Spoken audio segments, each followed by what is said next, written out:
এয়া চাওকচোন, আজি মই কলি আহিছোঁ গাইছ। আজি মই আহিছোঁ সোণাপুৰতে থকা এখন ধুনীয়া ৰিজৰ্টলৈ। আৰু আপোনালোকে ইয়াতে ধুনীয়াকৈ বাইক চাইকো চলাব পাৰে। আৰু ছাইডতে আছে আপোনালোকৰ ধুনীয়া এটা ছুইমিং পুল। তো মই ভাবিলোঁ কি ভিতৰতে গৈ চাই আহোঁ। ইয়াৰ ভিতৰত আহি পেলাই দেখিলোঁহি ইমান এটা ধুনীয়া পৰিৱেশ, আৰু মোৰ যে কি ভাল লাগিছিলে। আৰু মই ভাবিলোঁ কি ফটো কেইখনমান ইয়াতে উঠি লওঁ ন, ইমান ধুনীয়া এটা জেগা। তো ফটো নুঠিলে কিবা আধৰুৱা যে লাগিব ন। আৰু এয়া চাওক গাইছ, আকৌ আহি পালোঁহি চিৰিয়াখানালৈ। আৰু চিৰিয়াখানাৰ ভিতৰলৈ সোমাব হ'লে টিকেট কৰি ল'ব লাগে।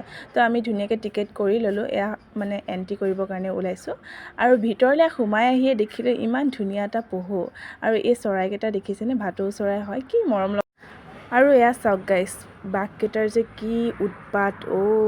এয়া দেখিছেনে গাইছ, মোৰ যে বহুত বেছি ভয় লাগিছিলে এহেঁত দুটাক দেখি পেলাই। আৰু আজি মিনি ভ্লগটো ইমানেই আছিলে গাইছ। আৰু মোৰ যদি মিনি ভ্লগটো চাই ভাল লাগিলে লাইক, কমেণ্ট আৰু ছাবস্ক্ৰাইবটো প্লিজ কৰি দিব দেই। আজিলৈ বাই বাই।